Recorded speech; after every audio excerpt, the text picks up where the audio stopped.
channel Ngulik Horor.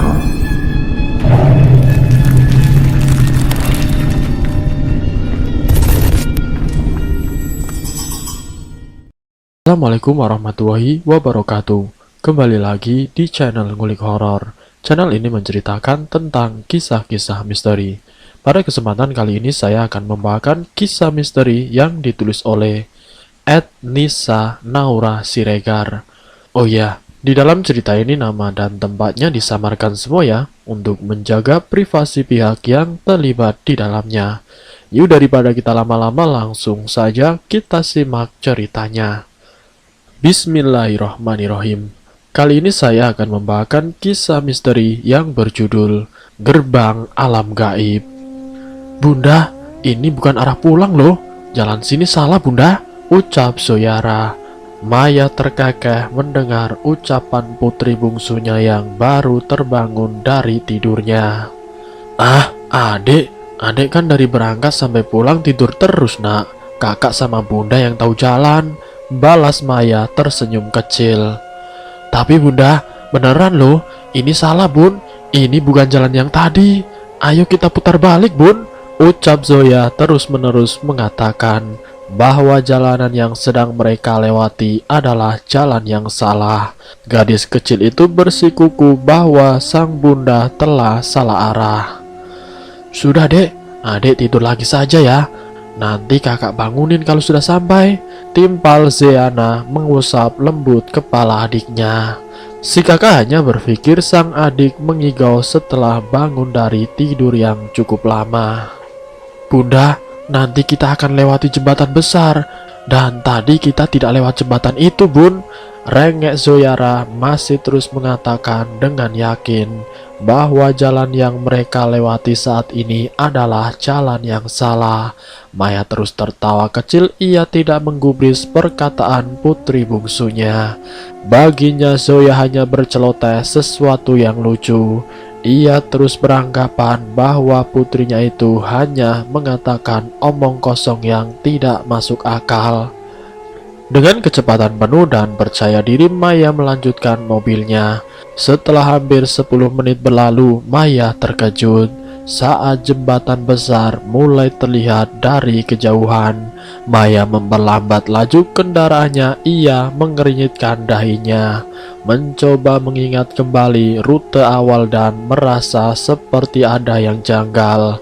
Bagaimana bisa gadis bungsunya tahu di depan akan ada jembatan, sedangkan dia hanya tertidur selama perjalanan dari berangkat sampai mereka kembali pulang. Apa aku tidak melihat jembatan ini tadi? Tapi bisa saja aku lupa telah melewati jalanan ini. Batin Maya terus bergelut dengan kenyataan yang saat ini mulai ia rasakan. Maya berusaha menghilangkan pikiran buruknya dan terus melanjutkan kendaraannya melewati jembatan besar dan sepi itu. Tuh kan bun, ada jembatan. Tadi saat berangkat kita tidak lewat sini bunda, ucap Zoyara sembari terus menengok sekeliling jalanan, seolah dia telah melakukan perjalanan itu sebelumnya. Enggak sayang, bunda tahu kok ada jembatan. Tadi kita lewat sini kan kak? Maya bertanya ragu kepada si sulung, dan si kakak pun hanya mengangguk seraya terus memainkan gawai di tangannya. Zoya seolah tahu ibunya mulai merasa khawatir. Ia terus meyakinkan bahwa ibunya keliru dan berulang kali memintanya untuk berputar arah. Tuh, kakak juga inget kok. Sudah, adik tenang saja ya. Jalannya sudah benar kok, ujar Maya. Enggak, bunda salah bun. Sebentar lagi di depan kita akan ketemu persimpangan jalan, dan aku yakin kita tersesat bunda. Ini bukan jalan yang sebelumnya. Lagi-lagi gadis berusia 8 tahun itu berbicara seolah dirinya tahu setiap sudut jalan yang mereka telusuri. Persimpangan? Benarkah ada persimpangan nanti? Ucap Maya dalam hatinya. Maya mulai merasa sedikit terbebani dengan perkataan Zoya. Berisik deh kamu dek. Udah ikutin bunda saja sih. Kan bunda yang tahu. Ketus Zeana yang mulai merasa terganggu oleh ocehan sang adik. Dia membentak Zoya yang sedari tadi sangat cerewet dan banyak berbicara melantur. Saat terus menyusuri jalan, Maya merasa semakin lama jalanan memang semakin sepi, gelap dan tidak ada satupun kendaraan yang terlihat lalu lalang. Jalanan itu memang bukan seperti rute awal, tetapi dirinya masih terus melaju dengan ketidakyakinan dan hati yang mulai dibaluti rasa takut. Tuh kan, aku bilang apa? Kita tersesat, Bunda. Ini bukan jalanan yang Bunda lewati sebelumnya. Zoya mulai meninggikan nada bicaranya. Ia merasa kesal dengan sikap sang bunda yang tidak menghiraukan ucapannya sejak awal. Zeana terlihat bergidik ngeri. Dia pun menyadari bahwa jalan ini sama sekali bukan rute awal. Entah di mana mereka saat ini berada. Maya menghentikan laju mobilnya saat melihat kenyataan yang ada di hadapan.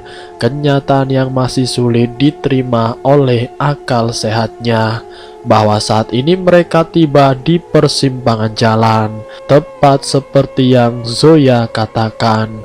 Persimpangan ini adalah cabang 3 berbentuk huruf T, atau bisa dikenal dengan simpang 3 yang dimaksudkan oleh Zoya tadi. Ternyata semua yang dikatakan putri bungsunya memang benar. Ada jalanan persimpangan di sini. Namun bagaimana mungkin Zoya bisa tahu? Sedangkan selama perjalanan ia hanya tertidur. Beribu pertanyaan masuk di kepala Maya. Dirinya mulai merasa ada keanehan. Namun dia kembali berpikir jernih. Saat ini bukanlah waktu yang tepat untuk menanyakan hal itu. Maya berusaha sentral mungkin agar kedua putrinya tidak menyadari bahwa ibunya kini sedang diambang kegelisahan. Kakak, awas! Buah! Zoya menarik tangan kakaknya dan langsung menunduk. Tiba-tiba ada yang melempar seperti benda tumpul ke arah mobil mereka. Benda itu mengenai kaca mobil. Untung saja tidak pecah, hanya terlihat ada retakan di sana. Benda apa itu? Batin Maya. Siapa yang iseng tengah malam begini? Pikirnya lagi. Zoya sudah bilang, Bunda, sejak awal kita sudah salah jalan. Kenapa Bunda tidak mau mendengarkan aku sih? Ujar Zoyara. Bunda, apa itu tadi? Ada apa ini, Bunda? Tanya Zeana bertubi-tubi. Ia terkejut luar biasa saat lemparan benda itu hampir mengenai dirinya. Kakak, adik, tidak apa-apa kan? Bunda, adik benar. Kakak juga baru sadar kalau ini bukan jalanan yang tadi. Ayo kita putar arah saja, Bunda. Kini giliran si kakak yang meyakinkan ibunya untuk berputar haluan. Namun semua telah terlanjur. Mereka telah jauh berjalan memasuki sebuah hutan yang jauh dari penduduk. Maya semakin kalut. Kini keringat mulai bercucuran membasahi sekujur tubuhnya. Maya bergeming menyesali keputusan yang ia ambil. Entah apa yang ada di benaknya kini. Sedangkan si sulung menampakkan wajah pucat ketakutan. Mereka tidak percaya dengan apa yang mereka alami sekarang. Sebentar, Bunda lihat dulu keluar ya. Kakak dan adik tenang ya, perintah Maya. Tidak usah turun, Bunda. Ini bukan tempat kita. Ayo jalan lagi. Bentak Zoya membuat Maya terkesiap. Zoya menutup kembali pintu mobil yang dipegang oleh ibunya. Tangan Maya terlihat sangat gemetar dan perasaannya campur aduk. Ia mencoba fokus kembali memegang kemudi. Satu hal yang pasti, kekeliruan yang dilakukannya tadi menyebabkan mereka tersesat entah di mana. Jalanan ini sangat sepi dan gelap, tidak terlihat ada rumah penduduk satupun. Maya kebingungan, berputar arah pun sudah terlalu jauh. Pikirannya kini buntu, jalan manakah yang benar untuk dilewatinya sekarang. apa yang harus ia lakukan. Melihat jam di tangan kirinya, waktu menunjukkan pukul 7 malam. Harusnya saat ini mereka sudah sampai di rumah. "Kakak, coba buka maps," titah Maya kepada si sulung. Sianan dengan cepat membuka layar ponselnya, tapi sial, ponselnya mendadak mati. "Aneh Bunda, tadi ponsel kakak masih menyala, kenapa sekarang tiba-tiba mati ya?" ujar Siana. "Ya sudah, pakai ponsel Bunda saja." Maya meraih tas yang ia letakkan di samping kirinya, kemudian membuka ponselnya. Namun sungguh di luar dugaan, ponsel milik ibu dan anak itu sama sekali tidak dapat digunakan. Keduanya tiba-tiba mati tanpa sebab. "Punya Bunda juga mati, Kak," ujarnya membuat Siana semakin ketakutan. "Bunda, lalu bagaimana ini? Kakak takut Bunda." Siana mulai terlihat semakin panik dan ketakutan. Sementara Zoya dari tadi memutar pandangan melihat keadaan di luar sana dari balik jendela mobil. "Kita lurus saja Bunda, jangan menengok kanan kiri. Anggap saja jalanan ini hanya lurus satu arah," ucap si bungsu tegas. Kali ini Maya tidak dapat berpikir apapun. Yang perlu Maya lakukan saat ini adalah menuruti perkataan putri bungsunya, berharap agar mereka semua bisa keluar dari kondisi menegangkan ini. Maya dan kedua putrinya masih terjebak di dalam kegelapan. Semakin Maya melaju, semakin dalam ia masuk ke dalam hutan belantara. "Ya Allah, bantu kami!" lirih Maya, batinnya terus menjerit tatkala ia melihat jam tangannya. Ternyata waktu sudah menunjukkan pukul 8 malam. Itu artinya selama 1 jam sudah Maya terus berjalan tanpa tahu arah. "Bunda, kenapa kita tidak sampai-sampai sih Bun? Kakak takut," desak Siana yang semakin pucat ketakutan. "Adik dan kakak berdoa sama Allah ya, semoga Allah lepaskan kita dari semua masalah ini." Maya tidak mampu berkata apapun lagi selain berpasrah diri kepada Yang Maha Kuasa. Siana terus menyeka air mata yang mengalir di antara kedua pipinya. Ingin rasa hati Maya menjerit seperti si kakak, tetapi ia tidak ingin terlihat lemah di mata kedua putrinya. Ia harus tetap dalam kondisi waras, walaupun jujur saat ini dirinya merasa sudah lelah. "Adik, kenapa sayang?" ujar Maya yang memberanikan diri bertanya kepada si bungsu, yang sedari tadi terlihat hanya berdiam saja, tanpa sepatah kata pun. "Adik marah sama Bunda ya?" Maya terus melihat si bungsu dari balik kaca spion. "Bunda minta maaf ya nak." Zoya masih terduduk lesu, mulutnya masih terkunci rapat, tidak mau menjawab apapun yang ibunya tanyakan. Maya mengerti mungkin Zoya memang kecewa terhadapnya. "Bunda, berhenti Bun, lihat itu di sana," tunjuk Siana ke sebelah kanan jalan. Maya terkejut saat si kakak menepuk bahunya dari belakang. Siana menuju ke arah kanan jalan. Di sana terlihat seperti ada rumah kecil bercahayakan lampu petromak. Maya berhenti kemudian mengamati. Tidak lama seorang sepertinya tengah berjalan menghampiri mobil mereka. Terlihat lampu petromak itu menutup setiap langkah si empunya. Benar dugaan Maya, seseorang semakin mendekat ke arah mobil mereka. "Kakak, adik, lihat itu kan?" Maya bertanya kepada kedua putrinya untuk memastikan bahwa memang yang melihat orang itu bukan hanya dia saja. Siana dan Zoya mengangguk, dalam raut wajah mereka terlihat sekali penuh harapan. Semakin mendekat, semakin terlihat seorang kakek tua berjenggot menghampiri mereka dengan membawa lampu petromak di tangannya. Si kakek mengetuk kaca mobil di bagian depan. Dengan hati yang ragu, Maya memberanikan diri membuka kaca jendela. Dengan perlahan lelaki tua itu kemudian melambaikan tangan tanpa bicara. Sejenak Maya bergeming. Apakah dia mengajak aku turun? Batinnya terus bertanya-tanya.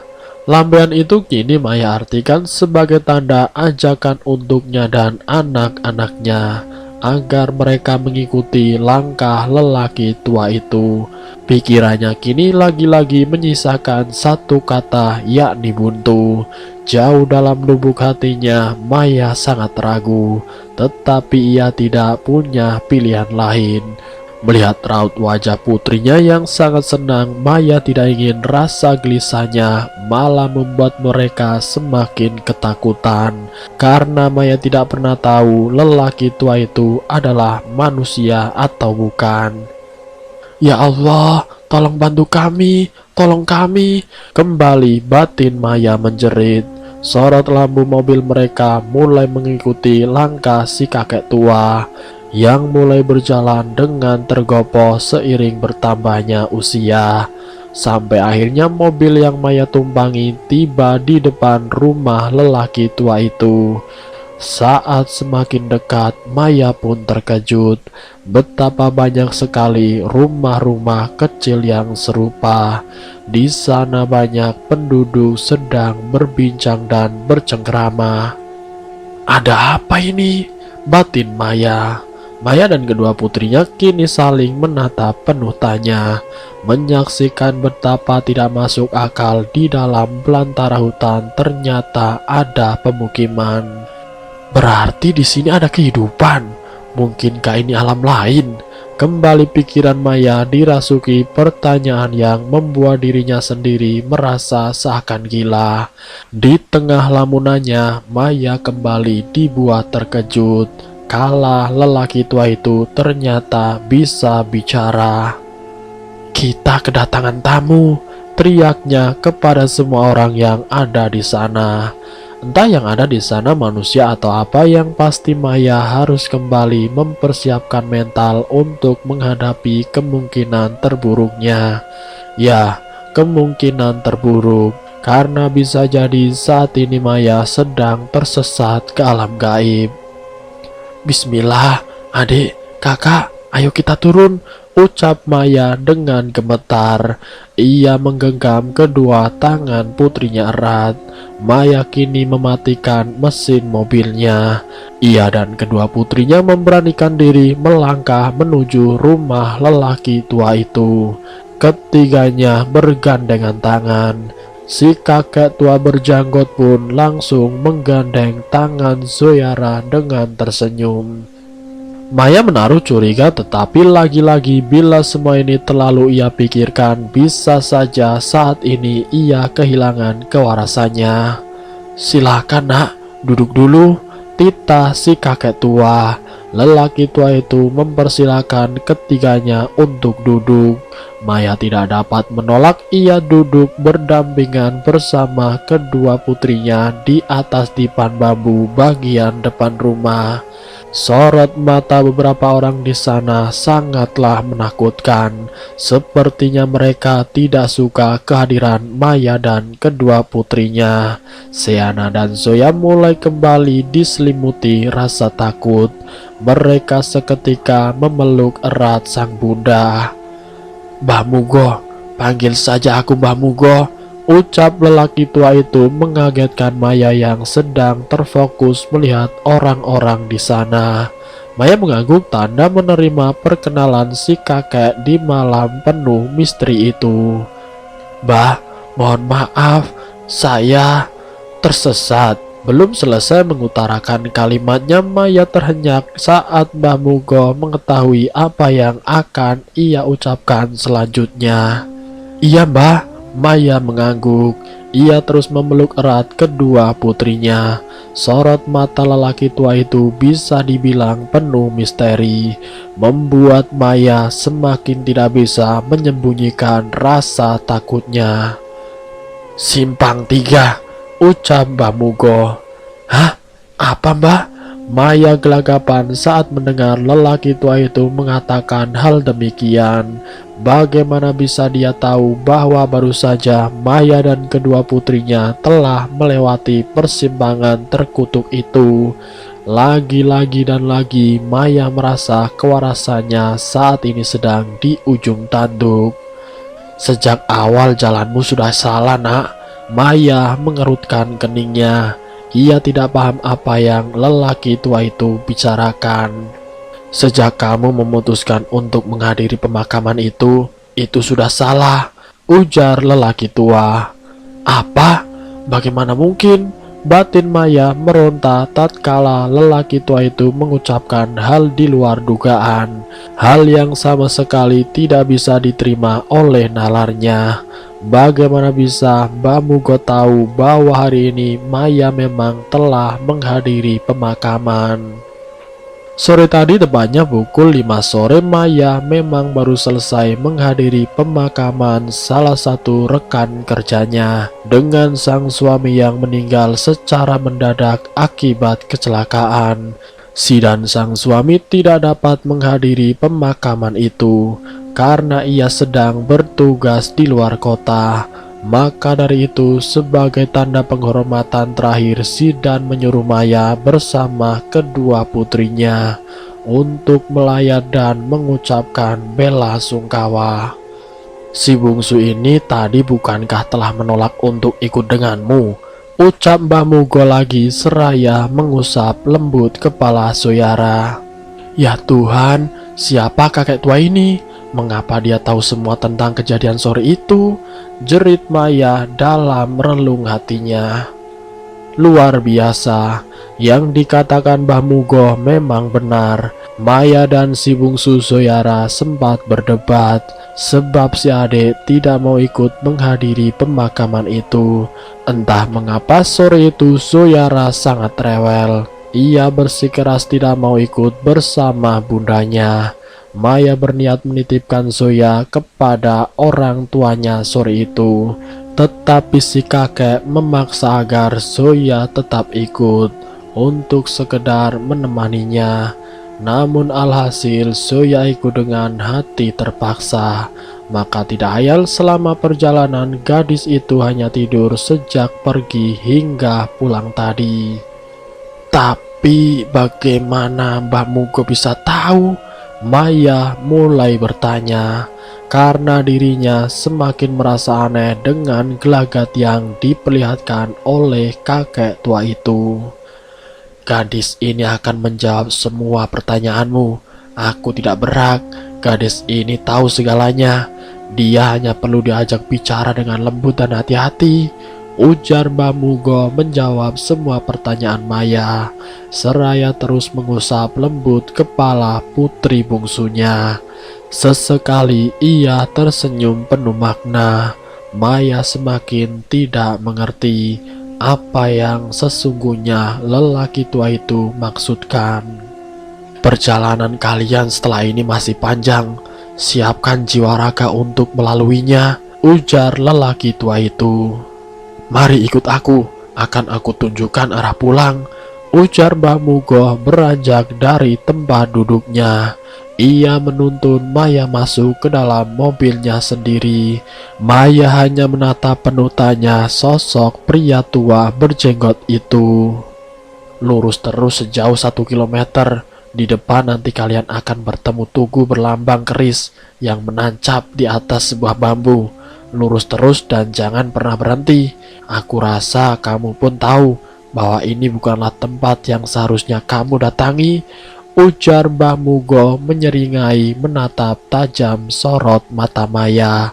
Tidak menunggu lama lagi seolah paham maksud dari perkataan Mbah Mugo, Maya segera menyalakan mobilnya dan pergi dengan cepat meninggalkan tempat menyeramkan itu. Dan bersambung, siapakah sebenarnya sosok Mbah Mugo ini?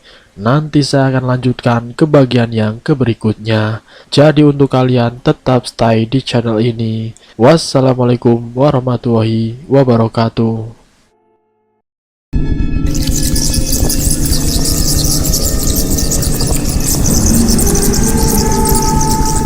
Selamat datang di channel Ngulik Horor.